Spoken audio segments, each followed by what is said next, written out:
Alors, je m'appelle Sabine Julien, je suis œnologue consultant à l'Institut coopératif du vin, en charge de domaine cave particulière sur le conseil de la vinification. Le métier d'œnologue, c'est quelque chose de très varié en fonction des saisons et de l'année.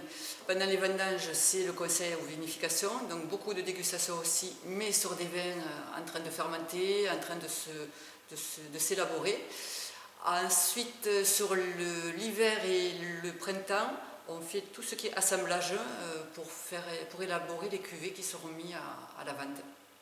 Puis après, il y a du conseil aussi viticole, du conseil d'investissement, et ensuite d'autres dégustations qui sont autour des concours.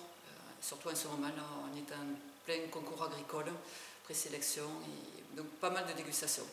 Mais il n'y a pas que ça. Les vins de la région, ça de bien, c'est qu'ils sont très variés.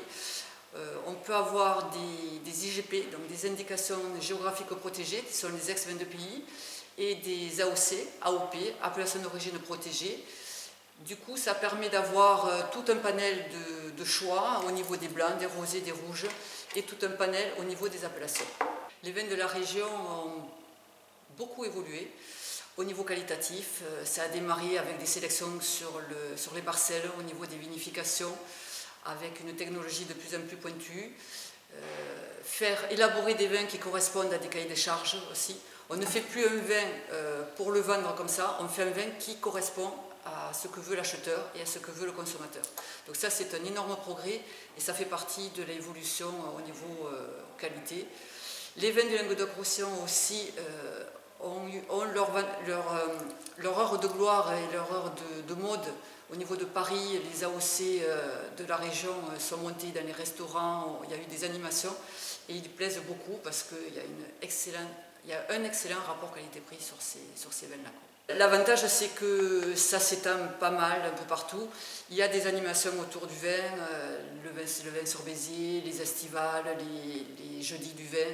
Et ça draine beaucoup de monde qui adore découvrir des vins nouveaux et puis passer des soirées très festives. Alors, en principe, c'est 2 fois par an. On organise des stages de 3 soirées. Donc, il y a 2 soirées que j'anime sur la technique de dégustation avec l'apprentissage d'un vocabulaire. Je donne aux gens une boîte à outils. J'aime bien trouver ce terme parce que j'estime que c'est pour désacraliser le vin, qu'ils puissent en parler, qu'ils puissent avoir leur propre opinion et dire j'aime ou je n'aime pas, mais pourquoi. Et la 3e séance, c'est un sommelier qui fait cette soirée sur l'association fromage-chocolat et vin de l'Aglo. C'est ouvert à tout le monde et on peut se renseigner au niveau de l'Aglo qui a les dates. Les prochaines dates, c'est fin mars, début avril.